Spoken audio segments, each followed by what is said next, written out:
Hello, నేను మీ సంధ్య. ఎలా ఉన్నారు అందరూ? అందరూ బాగున్నారా? నేనైతే బాగానే ఉన్నాను. ఈ వ్లాగ్ వచ్చేసి లాస్ట్ మండే రోజు వ్లాగు. మార్నింగ్ 4 అంతా నిద్ర లేచాను. ఎందుకు అని అంటే ఈరోజు మా హస్బెండ్ అలాగే పిల్లలు ఊరు వెళ్తున్నారు. వాళ్ళ కోసం అయితే మార్నింగ్ టిఫిన్లోకి, లంచ్లోకి, డిన్నర్లోకి అన్నిటి కోసం వంట అయితే ప్రిపేర్ చేయాలి కదా. వంట ప్రిపేర్ చేయడానికి ఇంత తొందరగా నిద్ర లేవాలా అనే క్వశ్చన్ కూడా మనలో వేస్తారు. ఎక్కడ అంటే లైవ్లో వేస్తారనమాట. అసలు కాదండి. కానీ నాకేమో ఇలా వంట ప్రిపేర్ చేయడం కోసమనే కాదు, వాళ్ళని ఇలాగే అంటే చీపుర్లు ఇలాగే కసు మొత్తం ఇలాగే పెట్టేసి ఇంటి నిండా ఇలాగే అంతా డట్టిగా పంపించలేను అనమాట. ఏదో నెగిటివ్ ఫీల్తో వాళ్ళు పోయినట్టు అనిపిస్తుంది. ఊరు వెళ్ళినప్పుడంతా నేను డైలీ ఎలా అయితే ఇంట్లో పనులు చేసుకొని వంట స్టార్ట్ చేస్తానో అలాగే ఈరోజు కూడా అన్ని పనులు అయిపోయిన తర్వాత వంట ప్రిపేర్ చేసి వాళ్ళని ప్రశాంతంగా పంపిస్తాను. ఇంకా ఇక్కడ వచ్చిన పెద్ద ఇబ్బంది ఏంది అని అంటే రోజు 5:30 అలా నిద్ర లేస్తాను. ఆలోపు అందరూ వీధిలో వాళ్ళు తిరుగుతూ ఉంటారు. నాకేం భయం అనిపించదు. ఇంకా ఇప్పుడైతే మాత్రం ఈ వీధి డాగ్స్ అయితే మాత్రం పక్కలో వచ్చి నిలబడుతున్నట్టు అవి ఏమీ అనవు. రోజు నా పక్కలే ఉంటాయి, అంటే ఇక్కడిక్కడే తిరుగుతూ ఉంటాయి. నేను వాటికి చాలాసార్లు అన్నం కూడా పెడుతూ ఉంటాను, కానీ అవి ఏమీ అనవు. ఆ టైంలో ఎందుకో తెలియదు, అవి పక్కకు వస్తున్నా సరే భయం వేస్తుంది. ఒక్కసారి అవి ఊరికే వచ్చి నిలవన్నా సరే ఎక్కడ వచ్చి కొరికేస్తాయో అనేంత భయం వేస్తుంది అనమాట. మేబీ ఆ మొబ్బుకు అయి ఉండొచ్చు. ఇప్పుడు తలుసుకున్నా ఫన్నీ అనిపిస్తుంది. మా అత్త ఎప్పుడూ చెప్తూ ఉంటుంది, నువ్వు బయటికి తొందరగా నిద్ర లేచి బయటికి వెళ్ళినప్పుడు ఒక స్టిక్ చేతిలో పట్టుకొని వెళ్ళు, అవి ఏ టైంలో ఎలా ఉంటాయో తెలియదు కదా, నువ్వైతే ఒక స్టిక్ పట్టుకొని వెళ్ళు అని చెప్తూ ఉంటుంది.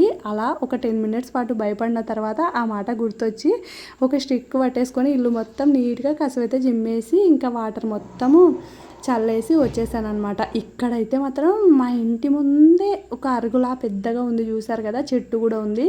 ఎంతమంది వచ్చి కూర్చుంటారంటే భలే టైంపాస్ అవుతుంది, భలే మాటలు చెప్తూ ఉంటారనమాట. అందుకేనేమో నేను రోజు వ్లాగ్స్ షూట్ చేసి ఇవి పెడదాం అనుకుంటున్నాను, కానీ అందరూ మాట్లాడుతూ ఉంటారు. అలా వింటూ ఎడిట్ చేసే టైం కూడా అలా ఉండదనమాట. అలాగే కబుర్లు వింటూ ఉంటున్నాను నేను. చాలా మంచిగా టైంపాస్ అవుతుంది.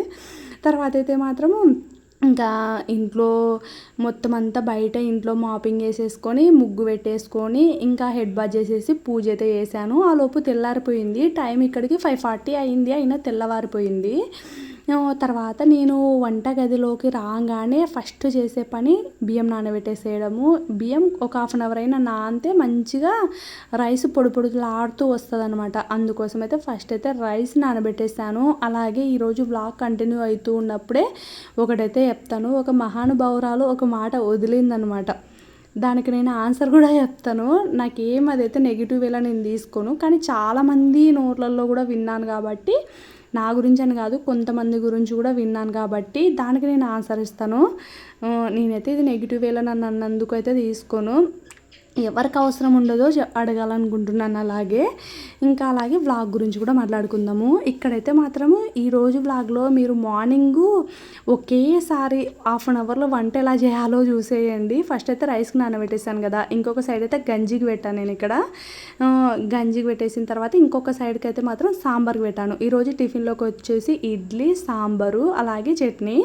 ఇంకా మధ్యాహ్నం లంచ్లో కూడా రైసు సాంబార్ తినేసేయచ్చు అని ఈరోజు అనమాట. తర్వాత ఇక్కడ ఏం చూపిస్తున్నాను అంటే రాగి మాల్టే, కానీ 20 రకాల ధాన్యాలతో చేసిన రాగి మాల్ట్ అనమాట. అన్ని గోధుమలు, మిల్లెట్స్ అన్నీ కలిపి 20 వెరైటీస్ అయితే ఉన్నాయి. చాలా బాగుందండి, నిజం చెప్తున్నా. అందుకే మీకు డబ్బా కూడా చూపించాను.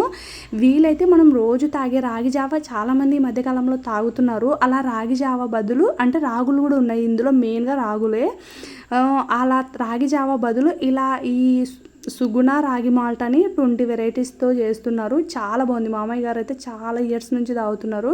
టేస్ట్ కూడా నిజంగా చాలా బాగా అనిపిస్తుంది అనమాట. అన్ని చిరుధాన్యాలు కదా, టేస్ట్ కూడా మంచిగా అనిపిస్తుంది. తర్వాత రాగి మాల్ట్ కూడా పెట్టేశాను. సేమ్ మన రాగి జావ ఎలా అయితే కాచుకుంటామో అలాగే. ఇంకా ఒకవైపు అయితే మాత్రం నేను ఇలా రాగు మాల్ట్కి పెట్టేసిన తర్వాత చట్నీకి పల్లీలను ఫస్టే వేయించుకున్నాను కదా, ఆ వాటన్నిటిని మిక్సీ పట్టేలోపు పప్పు కూడా విజిల్ వచ్చేసింది. అది చల్లటడానికి పక్కన పెట్టేశాను. తర్వాత అది చల్లారేలోపు చట్నీ అయితే ప్రిపేర్ చేస్తున్నాను. చట్నీలోకి అయితే మాత్రం సింపుల్గా పప్పులు అయితే ఖచ్చితంగా వేయండి. చట్నీలోకి మనం పల్లీలే వేయాలి అనుకునే బదులు పల్లీలతో పాటు పప్పులు కూడా వేస్తే చట్నీ చాలా వదుగొస్తుంది. చట్నీ ఎలా చేయాలి అనేది అయితే మాత్రం మొత్తం ప్రిపరేషన్ మీరే చూస్తారు కదా. అలాగే నాకు తెలిసిన కొన్ని టిప్స్ అయితే మాత్రం నేను పూర్తిగా ఈ ఐటెం ఇలా చేశాను అలా చేశాను అనే దానికంటే కొన్ని టిప్స్ అంటే నాకు తెలిసినవి చెప్తున్నా నేను అంతే. తర్వాత వచ్చేసి ఇంకా ఫస్టే ఒకవైపు అయితే చట్నీ అయితే మిక్సీ పట్టేసాను కదా, ఇంకొక వైపు అయితే గ్యాస్ ఖాళీగా ఉంది. ఆ లోపు బియ్యం కూడా నానిపోయాయి కాబట్టి రైస్కి పెట్టేశాను. ఇంకొక సైడ్ అయితే ఇడ్లీ బ్యాటరు కలుపుతున్నాను కదా, ఇడ్లీ బ్యాటర్ కలిపి ఇవి ఫిల్ చేసే లోపు నేను ఇడ్లీ పాత్రలో వాటర్ పోసి పెట్టాను అనమాట. ఎందుకనంటే ఇడ్లీ పాత్రలో వాటర్ బాగా మరలితే ఇడ్లీలు సాఫ్ట్గా వస్తాయి అంట. అది కూడా నేను ఒక యూట్యూబ్ ఛానల్లో విన్నానండి, నాకు బాగా అనిపించాయి అనమాట. నిజంగా సాఫ్ట్గా అనిపించాయి.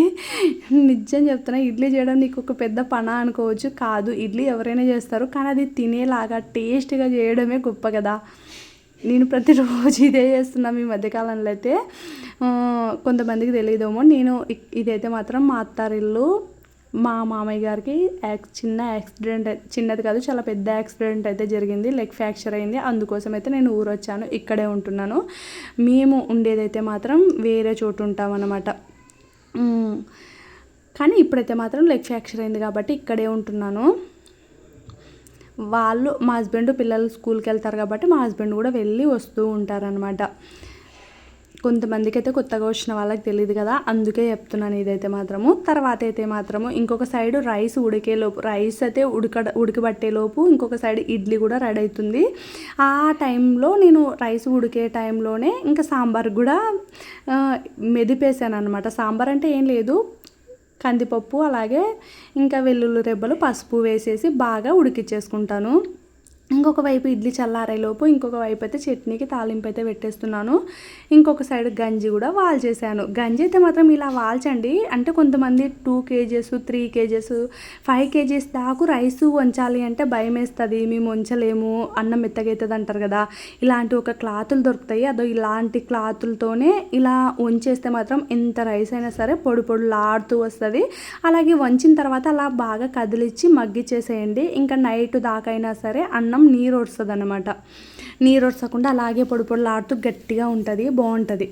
తర్వాత ఇంకా ఒక వైపు ఏమో రైస్ వంచేసాను, సాంబార్కి ఉడికించేసాను పప్పుని. ఇంకొక సైడ్ అయితే మాత్రము చట్నీ అయిపోయింది, ఇడ్లీ అయిపోయింది కదా. ఇంకేముంది అంటే సాంబార్లోకి అన్నీ కటింగ్ చేసేసుకోవడము.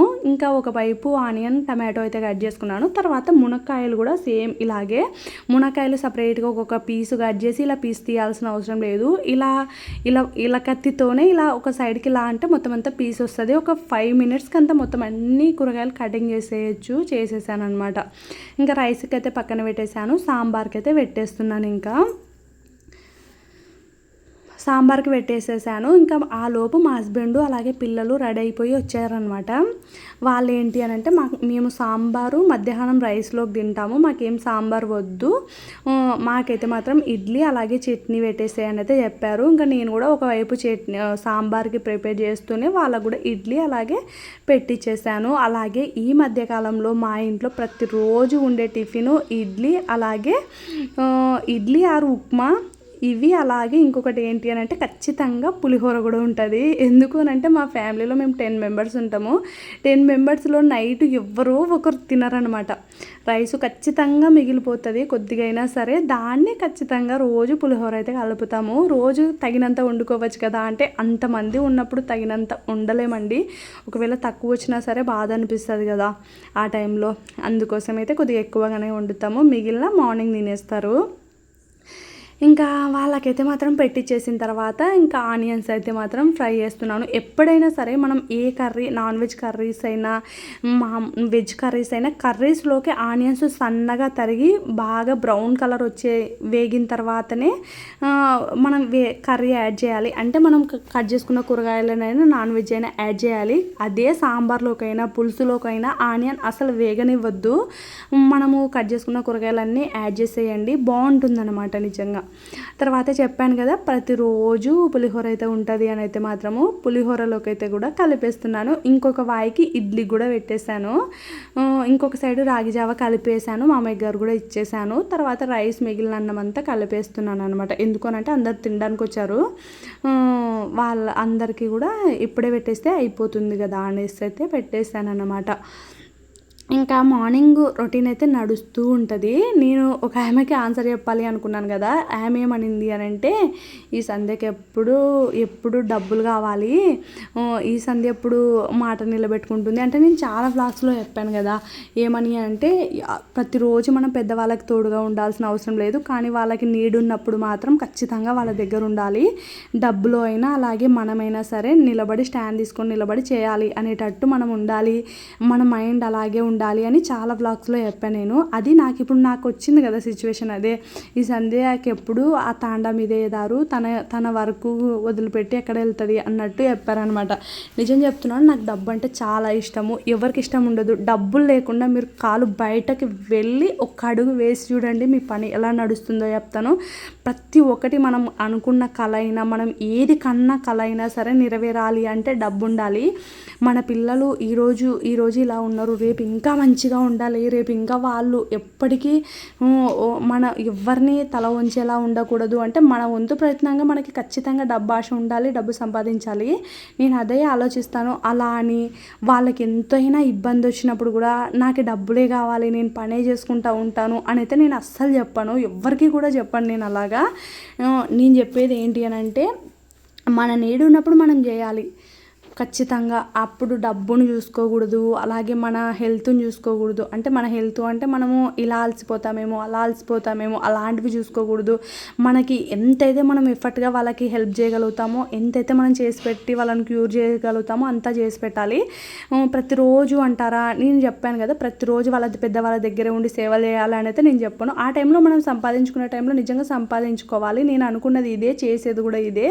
మీరు నన్ను వెనకాల ఎంత అనుకున్నా సరే నాకు తెలిసినా సరే నేను ఒక్క నిమిషం కూడా ఫరక్ పడను, ఆలోచించను.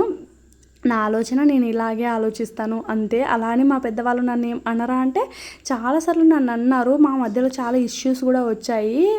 అవన్నీ అప్పుడు మేబీ ఇప్పుడు కూడా ఈ సిచ్యువేషన్ అయిపోయిన తర్వాత అయినా రావచ్చు. కానీ వాళ్ళకి ఏ సిచ్యువేషన్లో ఉన్నా సరే వాళ్ళకి నా నీడు అంటే, నేను ఇంటి పెద్ద కోడల్ని, నా నీడు వాళ్ళకు ఉన్నప్పుడు వాళ్ళు నన్ను పిలిచాల్సిన అవసరం లేదు, నేను వెళ్ళి చేస్తాను ఇంతే. నేను ఇంకోసారి దీని గురించి అయితే ఆన్సర్ చెప్పాను. ఇది నా వాళ్ళే నా వెనకాల ఒక మాట అన్నారు, అది నాకు తెలిసింది. వాళ్ళు కూడా ఈ వీడియో చూస్తారు, అందుకే చెప్పాను అన్నమాట. ఇంకంతే. తర్వాత అయితే మాత్రము మార్నింగ్ వాళ్ళైతే స్కూల్కి వెళ్ళిపోయారు. క్యారీ అయితే మా పిన్ని కట్టేసింది. ఈరోజు వాళ్ళకి క్యారీ అయితే మాత్రం రైసు, సాంబారు, ఇంకా చింతకాయ పచ్చడి, ఎల్లిపాయ కారం అయితే పిన్ని చేసింది. నేనైతే సాంబారు, రైస్ అయితే పెట్టాను. ఇంకా మొత్తం అన్ని పిన్ని క్యారెట్లో సెట్ చేసేసి వాళ్ళనైతే పంపించేసింది అనమాట. ఇంకా వాళ్ళు వెళ్ళిన తర్వాత చాలాసేపు బాతకాని ముచ్చట్లయితే పెట్టాను. 10:30 దాకా. వాళ్ళు 8 o'clock అంతా వెళ్ళిపోతే ఒక 10:30 దాకా బాతకాని ముచ్చట్లు అయిపోయిన తర్వాత మళ్ళీ మధ్యాహ్నం అనమాట ఇది ప్రిపరేషను. కాకరకాయ ఫ్రై అలాగే రోటీ. మామయ్య గారికి అయితే మాత్రం రోజు ఆఫ్టర్నూన్ రోటీస్ అయితే చేస్తున్నాను. రోటీసు ఫ్రై అనమాట. ఇలా ఒక 1 o'clock అంతా చేసేయాలి. 1 o'clock అంతా తినేస్తారనమాట. ఇంకా వాళ్ళ కోసం అయితే 2 రోటీసు, అత్తకు 2 రోటీసు, అలాగే మామయ్య గారికి ఒక 2 రోటీసు, నాకో రోటీ, మా పిన్నికో రోటీ. మిగతా వాళ్ళంతా ఎవరు రోటీస్ అయితే తినరు ఈ టైంలో, మధ్యాహ్నం టైంలో. అందుకు అందరి కోసం అయితే చేయను అనమాట. ప్రతిరోజు మ్యాక్సిమం ఇలాగే ఉంటుంది. ప్రతిరోజు డైలీ వ్లాగ్స్ కూడా షూట్ చేద్దాం అనుకుంటున్నాను. కానీ చెప్పాను కదా బతకాని ముచ్చట్లతో మర్చిపోతున్నాను. డైలీ వ్లాగ్స్ మీకు బోర్ కొట్టవా, ఇలాగే డైలీ వ్లాగ్స్ షేర్ చేసుకోమంటారా? అత్తయ్య ఇక్కడ ఊర్లో ఉన్నప్పుడు ఏంటి అని అంటే చాలా వెరైటీస్ చేసుకుంటామండి. ఇంకొకటి అందరం ఉంటాం కాబట్టి చాలా వెరైటీస్ చేసుకుంటాము. ఇంకా చెప్పాలి అంటే లైవ్లో మేము ఇవి చేసుకున్నాము అంటే మీరు లైవ్ అంటే హోటల్ మెన్యూ చెప్తున్నారు అంటారనమాట. బాగుంటుంది. కానీ మీకు కనుక ఇష్టం ఉంటే ఖచ్చితంగా డైలీ వ్లాగ్స్ షేర్ చేసుకుంటాను, కామెంట్ చేయండి. ఇంకా డిన్నర్లోకి అయితే ఇవన్నీ ప్రిపేర్ చేస్తున్నాను. తోటకూర కర్రీ, చపాతీ, ఆలూ కర్రీ. ఈ రోజు వ్లాగ్ అయితే ఇంతే. నచ్చితే like, share, subscribe. Thank you so much. ఇంత దాకా చూసినందుకు థ్యాంక్ యూ.